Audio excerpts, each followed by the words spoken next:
आदमी ने मुझसे धोखे से शादी करी है। शादी होने के बाद मुझे पता चला कि एक मामूली सा सफाई कर्मचारी है। इसके और इसके घर वालों के दिमाग में सिर्फ और सिर्फ गंदगी भरी हुई है, और यही वजह है कि ये मेरे ऊपर बेफजूल के बेकार के इल्जाम लगा रहा है। और जज साहब, मैंने फैसला कर लिया है कि अब इसके आगे मैं इस आदमी के साथ नहीं रहना चाहती। तुम्हें अपनी सफाई में कुछ कहना है? एक सफाई कर्मचारी जिसने समाज की गंदगी साफ करी, आज उससे कहा जा रहा है कि अपनी सफाई में कुछ कहना है। जैसा इन्होंने कहा कि हमने इनसे धोखे से शादी करी, इन्हें पता नहीं था कि हम सफाई कर्मी हैं। क्या ये बात इन्हें इतने बड़े पद में नौकरी लगने के बाद, हमसे 2 बच्चे होने के बाद पता लगी? इन्होंने हमें, हमारे माँ बाप को भला बुरा कहा, हम बर्दाश्त कर गए,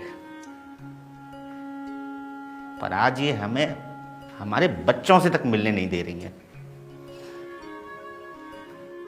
हम मानते हैं कि आदमी भी गलत होते हैं, बहुत आदमी गलत होते हैं। क्या हमेशा गलत होते हैं?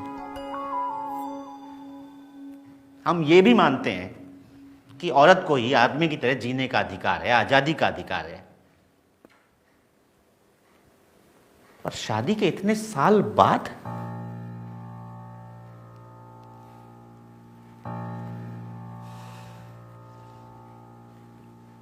कहने को बहुत कुछ है जज साहब, पर बस इतना ही कहेंगे कि हमने एक सपना देखा था, समाज से एक और गंदगी साफ करने का। और वो सपना ये था कि अक्सर लड़की की शादी के बाद ससुराल में उसको बेटी नहीं बहू समझा जाता है।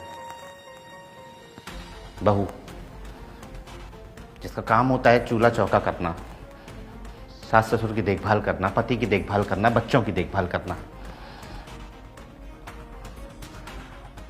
हमने उससे कहीं आगे आकर अपनी पत्नी को पढ़ाना चुना। इसमें हमारा लालच था हमारा लालच। और लालच ये था कि हम चाहते थे कि अगर हमारे बच्चों की मां पढ़ी लिखी होगी तो हमारे बच्चों का भविष्य और उज्जवल होगा, हमारे साथ समाज में कंधे से कंधा मिलाकर चलेगी। पर हम भूल गए साहब कि एक बड़ा अधिकारी सफाई कर्मी के साथ कंधे से कंधा मिलाकर नहीं चलता। जज साहब, हमारे साथ बुरा हो रहा है, अच्छा हो रहा है, ये हम नहीं जानते, लेकिन हम इतना जानते हैं कि हमारे देश में बहुत सारी पत्नियों के साथ बुरा होने वाला है। अगर आज इसमें कुछ सोचा नहीं गया ना, तो कल पति अपनी पत्नियों को आगे पढ़ाने के लिए सोचेंगे जज साहब।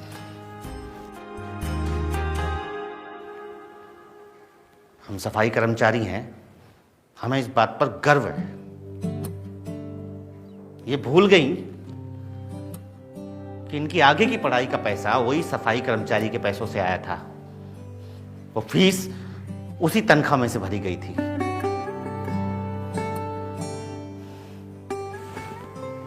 उस पैसे में गंदगी नहीं थी जज साहब, इनके दिल में मैल था। और हम पूरा शहर साफ करते रहे, मगर इनके दिल का मैल साफ नहीं कर पाए।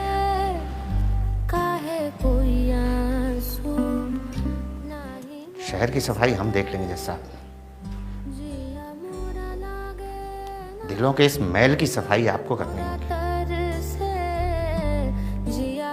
वरना बहुत सारी औरतें अपने अधिकार से वंचित हो जाएंगी जज साहब। काहे कोई आंसू नहीं बरसे।